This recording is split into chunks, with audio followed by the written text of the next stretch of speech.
اس سے پہلے کیا جذبات ہوتے ہیں؟ تو آپ نے فرمایا ذهب الظما وابتلت العروق، رگیں کیا ہو گئیں؟ تر. وثبت الاجر انشاءاللہ، اور فرمایا روزے کا اجر اللہ نے لکھ، دنیا کا بھی مزہ دے دیا اللہ نے اور آخرت میں بھی اس کو محفوظ کر لیا. تو اور اس سے بڑی خوشی کیا ہوگی میرے بھائی کہ جسمانی لذت بھی اور روحانی لذت بھی. تو اس سے غیر مسلم محروم ہے. تو اللہ ہمیں اسلام کی قدر کی توفیق عطا فرمائے. سبحانک اللہم و بحمدک، نشہد ان لا الہ الا انت، نستغفرک و نتوب الیک. نماز کے بعد تھوڑی دیر مسائل کا سیشن ہوگا انشاءاللہ.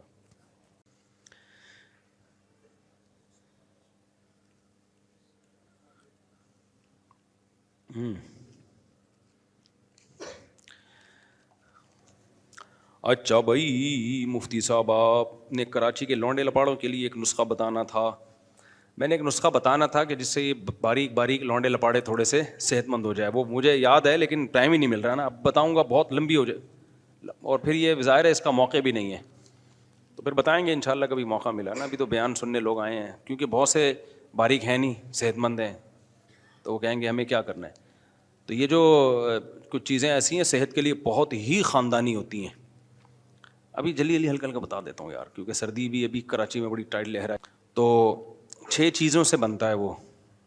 ایک ہے مغز کدو، پمکن سیڈ نہیں ہوتا، پمکن کدو کے بیج، چھلکا اترا ہوئے اندر کے جو بیج ہوتے ہیں. ایک بادام، خشخاش، اور 3 چیزیں ہو گئیں. چوتھی چیز ہے مغز تربوز، یعنی اس کو حکیموں کی اصطلاح میں کہتے ہیں مغز. مغز کا مطلب ہوتا ہے بیج کے اندر، تربوز کا جو بیج ہے.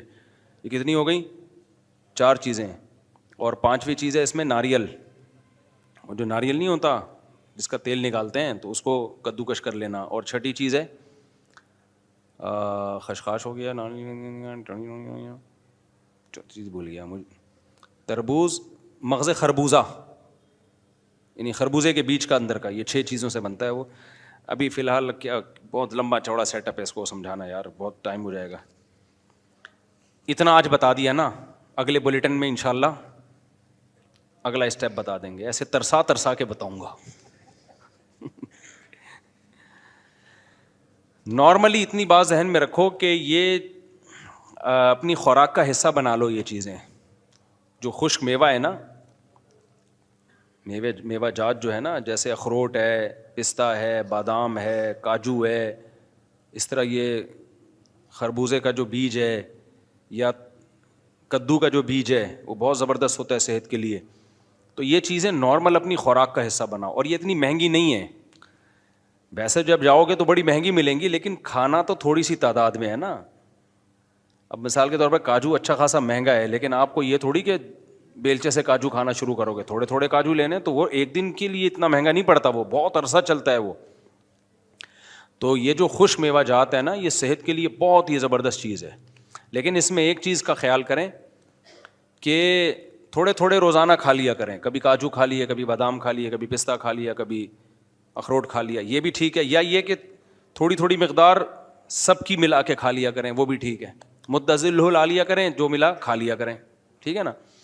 لیکن اس میں ایک غلطی لوگ یہ کرتے ہیں کہ بھرے ہوئے پیٹ کھاتے ہیں یا کھا کے کھانا بھی کھاتے ہیں، تو پھر اس کا فائدہ نہیں ہوتا، کیونکہ یہ بہت مشکل سے ہضم ہونے والی، دیر سے ہضم ہونے والی چیزیں.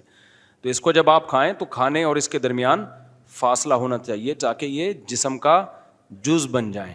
اور دوسری غلطی لوگ یہ کرتے ہیں اچھی طرح چبا کے نہیں کھاتے، بس ایسے ہی جیسے مونگ پھلی نہیں کھا رہے ہوتے ایسے کھا رہے ہوتے ہیں. ایسا نہیں ہے. اس کو جب آپ کھاؤ تو ایسا طبیعت سے چباؤ اس کو کہ اس کا تیل نکل جائے آپ کے دانتوں سے.